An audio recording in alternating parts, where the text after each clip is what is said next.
the mystery of a great Asian civilization, the lost city of Angkor Wat. It's a vast stone temple at the heart of an ancient stone city, but at the ends of its corridors and the centers of its hidden rooms lie surprising Buddhist shrines still active in a place abandoned for hundreds of years. These Buddhist statues are impostors, hasty, late additions to a religious building constructed to accommodate the myths and rituals of Hinduism. They're splendid still, some draped incongruously in new and garish orange robes, the polyester glowing harsh against the cool old stone. They're alive, thriving on the centuries of mystical memory that make Angkor Wat one of the most fascinating and mysterious places on earth. Among these ancient religious ruins, there still exists a living, beating heart of spirituality that has survived almost 1,000 years. Imagine the incredible spiritual power that exists in such a place. These days, the revered king of Cambodia, for whose ancestors the ancient temples at Angkor were built, lives in his official residence right in the center of Phnom Penh, the capital city of Cambodia. And the writer says here, I often wonder if he thinks about what it would be like to live at that place, at that other place. Now, Angkor Wat would be uninhabited, of course, for any modern head of state, but its presence must play in the king's heart and mind, reminding him that his was one of the greatest of the lost civilizations, and now still the largest standing stone religious structure in the world. Angkor Wat was built over a 30-year period, beginning in the year 1113. It was a royal palace, temple, eventually a tomb for a king, a god king, and the hundreds of women who attended him. The 5 famous Lotus Bud Towers still rise above the flattened landscape, so characteristic of Cambodia. The central one containing the holiest of shrines, once attended only by the king himself. Kindly support my Patreon account. The daily posts are 5 videos daily, and they are totally different from what I have on my YouTube channel. Thank you so much for your support and that you find all my content so interesting. You'll find the Patreon account details in the description box. Though it was lost to the world for centuries, rumors of this great complex would pop up occasionally in Europe, principally in the accounts of Spanish and particularly Portuguese Catholic missionaries who would periodically stumble upon the place. And of course, when you go to Angkor Wat, now you are more likely to see hundreds of Chinese and Korean tourists on package holidays. It's more than compensating for its centuries of obscurity. It has tantalized the popular imagination, periodically slipping from the collective memory, only to be discovered and celebrated over again. Angkor Wat was once again rediscovered, quote-unquote, by the West in 1860 by French Protestant naturalist Henry Mouhot, who became its great publicist and created a vogue for Cambodia and for Angkor in particular. This rediscovery very nearly destroyed it by creating a market for the exquisite sculpture that has littered all through the jungle which covered the complex. Writers and aristocratic travelers like Somerset Maugham and the eccentric Sitwells traveled to Angkor in the 1930s, 40s, and 50s. Somerset Maugham thought that everyone should see Angkor once before they die. They were charmed by Angkor Wat and its surrounding reservoirs and canals. It reminded them of an oriental version of the palace at Versailles, though it far surpassed Versailles in scale.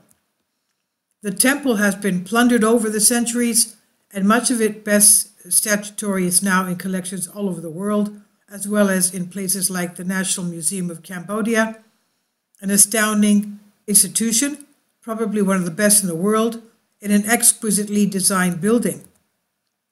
The grounds of the museum also house a University of Fine Arts and a College of Traditional Performing Arts. It's in this museum that you will see the best sculpture of the Angkor period. Cambodian religious art is simply the best in the world, the refined and beautiful Buddha heads becoming such iconic items that they are reproduced now with cement and resin and found in gardens and on coffee tables across the world. to come face to face with them in their original stone glory is really quite exceptional. Angkor Wat was once constructed as a Buddhist temple. It represents an extraordinary moment in the religious history where an ancient civilization shifted from Hinduism to Mahayana Buddhism and later to the more deliberately primitive form of Theravada Buddhism, which it continues to practice today. The king and his wives. The stone temples at Angkor are covered with intricate carvings of women. The dancing, flying, and singing angels called Asparas, and the more substantial and sensuous goddesses or Devadatas. They look out at you from every wall and from every column. Kent Davis, writing in the recent book To Cambodia with Love, Andy Brower edition, claims that there are 1,850 women carved into the stone at Angkor Wat alone, making them the real subject of the temple, crowding out the image and idea of Vishnu, to whom the place is meant to be dedicated. For Angkor was the city of women. The temples were allowed to house only women, apart from the god king himself.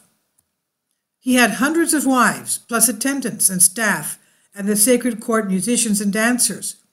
He was also attended by an all-female bodyguard, a picturesque police force that made quite an impression when he paraded amongst his people outside the temple walls, standing on the back of an elephant.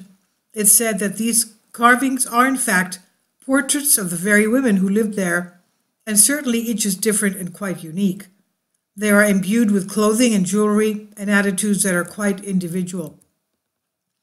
And the faces are still quite recognizably those of the women you meet outside on the streets of the 21st century Siem Reap. It's the most extraordinary communication across the centuries. The king and his women walk through these galleries and cloisters, attending to a particular religious cult that was said to be the very purpose of the Khmer people. During the Angkorian Empire, when this place was the center of a vast city of over 1 million people, the kingdom attended its rule over huge areas of Southeast Asia, over the whole of the Mekong Delta in Laos, Burma, Thailand, and Malaysia. What's so eerie about Angkor Wat now is that it stands alone with none of the immense wooden city which once surrounded it. All we have left are the stone cloisters, galleries, and temples that served the empire's religious purpose. There is no record anymore of the places where people actually lived and pursued their everyday lives, just constant monolithic stone structures dedicated to a purely religious purpose. And into these structures are carved religious iconography, and out of it are carved the most sensuous and alive statues, Garudas, Bodhisattvas, and Naga. This Naga, the snake king, was the special protector of the Angkorian Empire, and his hooded cobra-like image, bearing 7, 9, or 11 heads, is still there in the antique stone, emerging at the end of the stairways in balustrades, looming up at the visitor in an attitude both threatening and majestic. Each evening, the king of Angkor had to ascend to the temple at the summit of the complex and spend the night with his only true wife, the Queen of Serpents. This is the central tower of Angkor Wat, with a well 120 feet deep, its bottom scattered with sacred golden objects.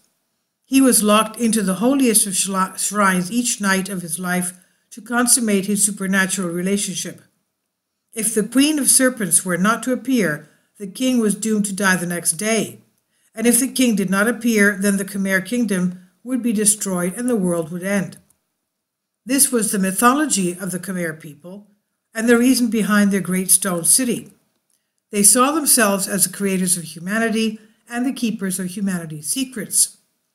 The continued existence of the whole world, they believed, relied on the religious duties of the Khmer king. This mythology continues even to the present day, with a real conviction among the Khmer people that whoever could build Angkor Wat must still be possessed of extraordinary talents. This conviction has fed into some of the more unfortunate moments of the Cambodian history, with the genocidal employing imagery to justify savagery, Now the holy ground surrounding the ancient and mysterious and fundamentally Hindu Angkor Wat has been colonized by the more modern Buddhists, recognizing the special significance of this amazing place. Indeed, almost from the day it was deserted as a center of royal power, the city of Angkor became a place of pilgrimage for the Buddhists of Cambodia, though century by century it fell into further disrepair. These days, in the surrounding areas, you can have your palm read, make offerings to Buddhist monks, and have the special blessing the red thread tied around your wrist, and all of these activities have a special significance on the hallowed ground of Angkor. Wizened old women performed the thread tying ceremony on me and my partner, and these threads stayed around our wrists for almost a year, something we took as an auspicious and remarkable sign. They normally only last for a month or two. Attesting as well to Angkor Wat's Hindu heritage is the presence of shrines to the sacred cow at various points in the city.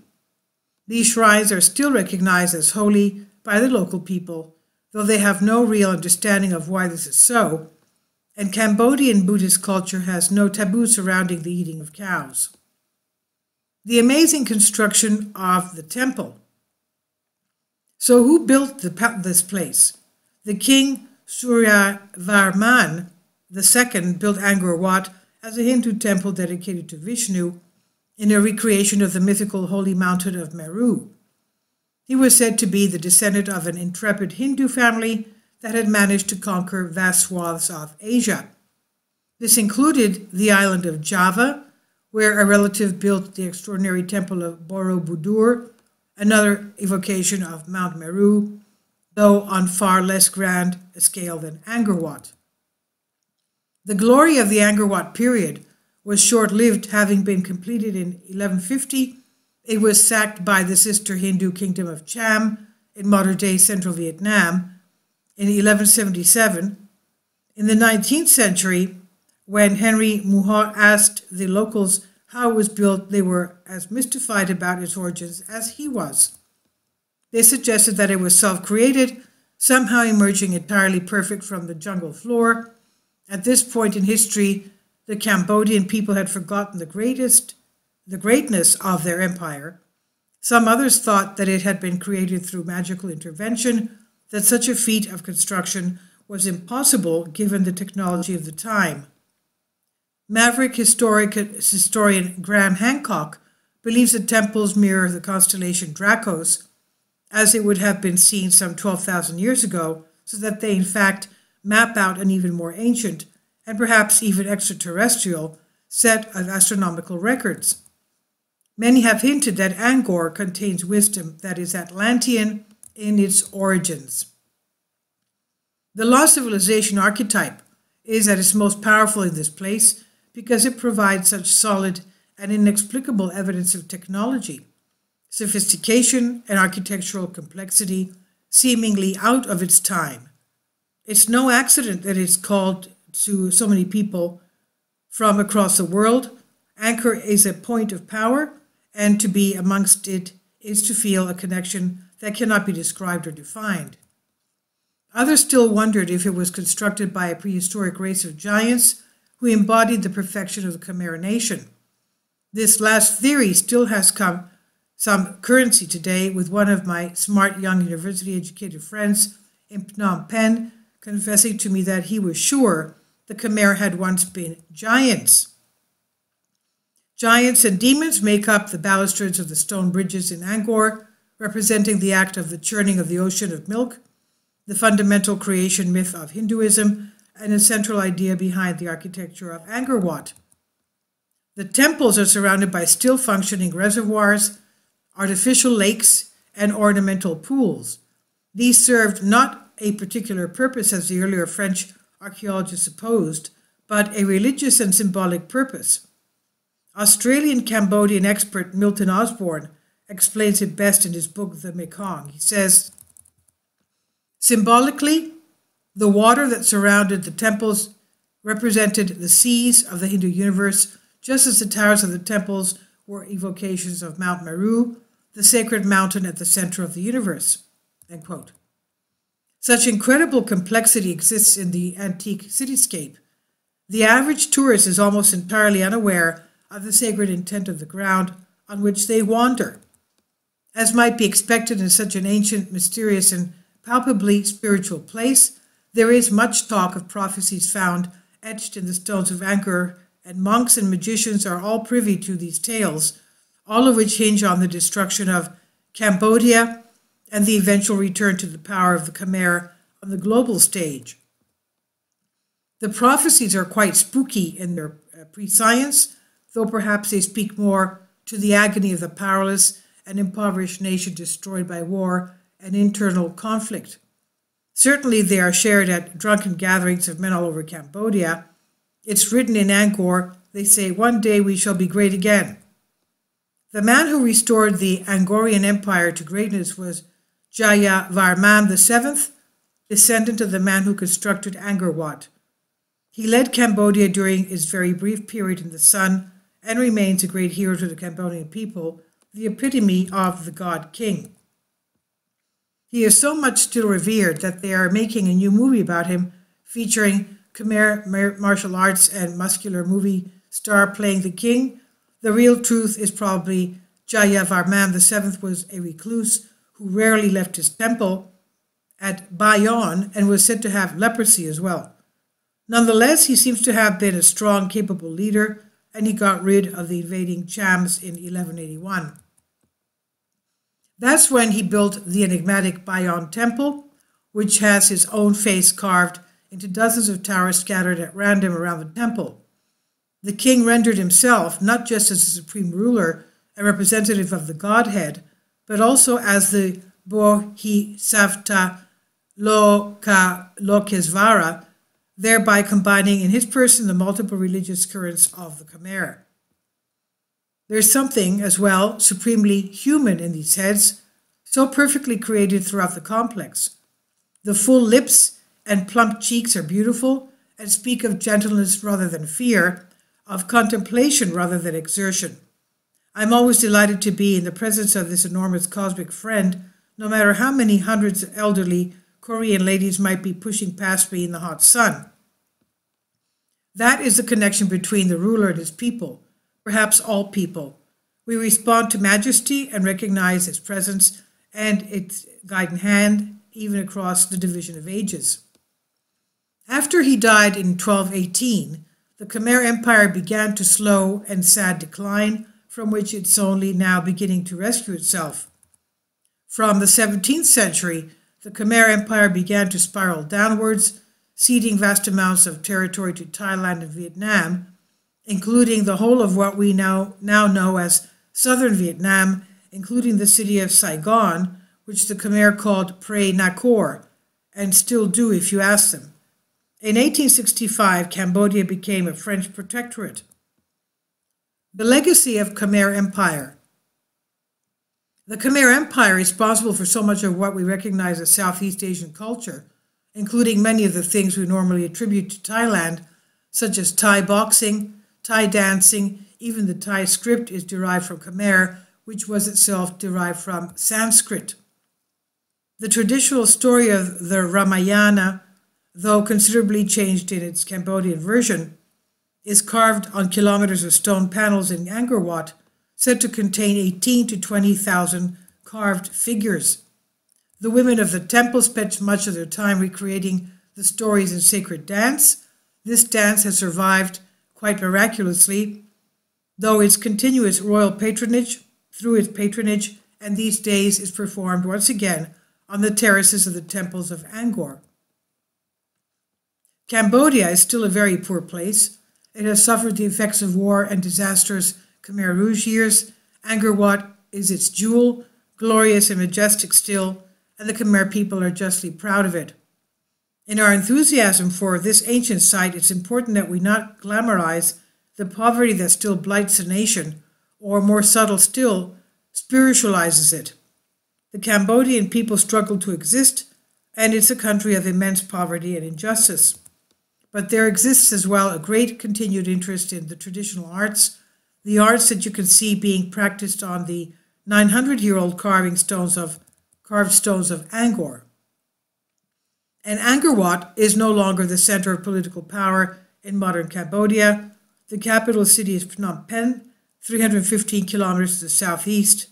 And interestingly enough, Phnom Penh has its own spiritual and mystical roots in Angkor. The city was said to have been founded by an elderly woman who, scavenging for firewood in the debris washed up by a recent flood, split a log and found in its hollow 5 religious statues, 4 statue Buddhas, 4 stone Buddhas, and 1 bronze Vishnu. They had come from Angkor, magically transported in the floodwaters. The woman, called Pen, decided to have them enshrined on a hill, Phnom in Khmer, on her property around 1372. Around this grew the city of Phnom Penh, eventually the new heart of the Khmer kingdom. But at its very center remains the spiritual energy of Angkor. The temples of the Angkor area are still alive as points of worship and pilgrimage. They have seen such a strange shift over the centuries as Hindu temples, then Mahayana Buddhism temples, then Theravada Buddhist temples, and finally as shrines to the tourist dollar. They will survive this too, and their stones will continue to speak to people 1,000 years after we have gone. This is by Walter Mason, New Dawn magazine, on Humans Are Free by Alexander Light.